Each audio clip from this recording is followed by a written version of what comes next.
Great day, friends! I have good news to share with all of you.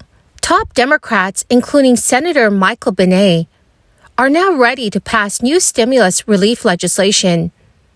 This bill would provide millions of low-income households with additional financial aid. But friends, you may need to meet a few more eligibility requirements in order to receive this extra cash. This is the latest breaking news in Congress, friends. Please make sure that you watch until the end of this video to hear about all of the new details. Also, I will be giving away 4 $75 Walmart gift cards every week. Please make sure that you click and like several of my videos and then comment below the keyword of each video that you watch. Friends, the more videos that you comment on, the greater your chances of winning these giveaways. During the months of November and December, I will also give away $200 gift cards to several of you to say thank you so much, friends, for being part of this community. I will be announcing a winner for the $200 giveaway in a video later today, so please make sure that you do stay tuned for that video. As the final weeks of this Congress tick by and an end to the Democrats' complete control in Washington looms, Senate Democrat Michael Bennet hopes to leverage a slew of must-pass bills and also pass the expanded child tax credit once again. In particular, Senator Bennet sees an opportunity in a research and development tax credit that businesses want to see reinstated. Bennet has long championed the expanded child tax credit and helped secure its inclusion in the 2021's American Rescue Plan Act. Under that temporary program, parents receive $300 per month per child younger than 6 and $250 per month for children 6 and older. It scaled lower if households made higher incomes. However, it only lasted about half a year and expired in January 2022. Senator Joe Manchin, a Democrat from West Virginia, tilted the odds against its continuation in an evenly split Senate. He cited concerns about inflation and that it discouraged people from working. The Census Bureau credited tax credit with nearly cutting the childhood poverty in half in our country. Its analysis found that the expanded tax credit lifted some 5.3 million Americans, most of whom are children, out of poverty. That doesn't include the millions more who were not in poverty, but otherwise benefited from the expanded credits. Senator Bennet recently told reporters, "What we proved the last year was that we do not have to accept this level of childhood poverty as a permanent feature of our economy." But friends, Senator Bennet does not think that a new expanded credit would look exactly like what it was in effect last year. In addition to the direct checks, it eliminated minimum income requirements to qualify and expanded the amount of tax credit that families qualified for. Some Democrats see opportunities for some kind of expanded tax credit and is hopeful for bipartisan support on it. Senator Mitt Romney, a Republican from Utah, has in particular been a true champion for the tax credit. As for the concerns about the expanded credit stoking inflation, Senator Bennet argues it accounts for a minimal percentage of the country's total economic output.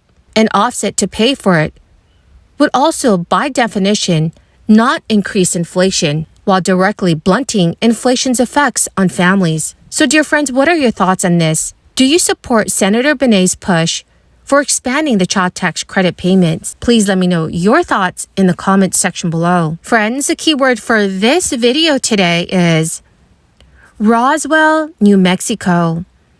If you would like to enter the next $75 Walmart gift card giveaway, please click and like several of my videos and then comment below this keyword, which is Roswell, New Mexico, and additional keywords of any video of mine that you watch. And do make sure, friends, that you're also subscribed to my channel. Friends, remember that the more videos that you watch and leave a comment on, the greater your chances of winning these giveaways. The federal government stimulus programs during the crisis have directed trillions of aid to families, businesses, and local governments.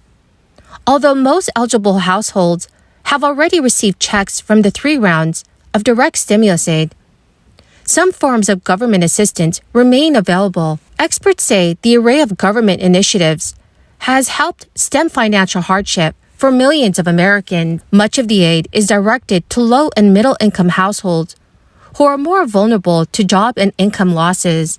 Unfortunately, not all families will qualify for all available stimulus aid. But for people in financial distress, even more modest levels of assistance can make a meaningful difference. Below is a roundup of available programs created through several stimulus bills that was passed during the crisis. For example, this month, Colorado taxpayers began receiving refunds from the state government. Joint filers received $1,500 and single filers received $750. Enclosed was a letter from Democratic Governor Jared Polis, who noted that the checks were being mailed ahead of schedule due to a law passed this session to help people cope with rising prices. Taxpayers in over a dozen U.S. states are getting refunds this year, as both Republicans and Democratic state leaders seek to spend down budget surpluses and help residents cope with inflation. Although some of the refunds are required by decades-old laws that limit the growth of state spending, as in Colorado, governors are still touting those refunds as inflation relief. But while the checks will help individual taxpayers, many economists point out that if too many states send out too much money, the refunds could potentially make inflation worse. So friends, do you agree or disagree? Please let me know your thoughts in the comment section below. Well, my greatest and my dearest friends, that is the end of my daily stimulus update video for this morning. Thank you, my dear friends, so much for joining me here every day when I post a new video. I want you all to know that I sincerely appreciate every single one of you. I will be announcing a winner for the $200 giveaway in a video later today. So please make sure you come back and do stay tuned for that video.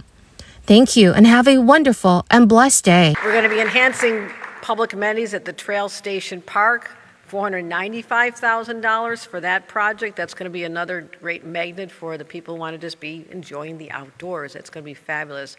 So we talk about connecting people, we talk about creating entertainment venues, but also places people can afford to live. So we're going to be investing in more affordable housing and supportive and senior housing, so those who grew up here can live in the same community where their children are now raising their kids. So we're going to be redeveloping and renovating historic buildings and old mills into mixed-use housing, and I love to see this.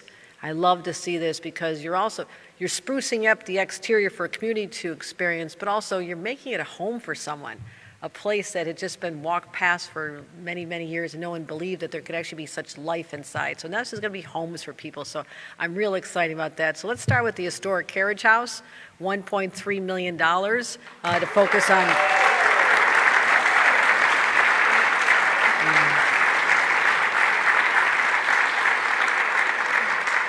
And I have a belief, this is maybe because I'm Irish, but I believe that every vibrant downtown needs to have a brewery or a microbrewery. It's just how it goes. So we're going to have a full service microbrewery in a restaurant.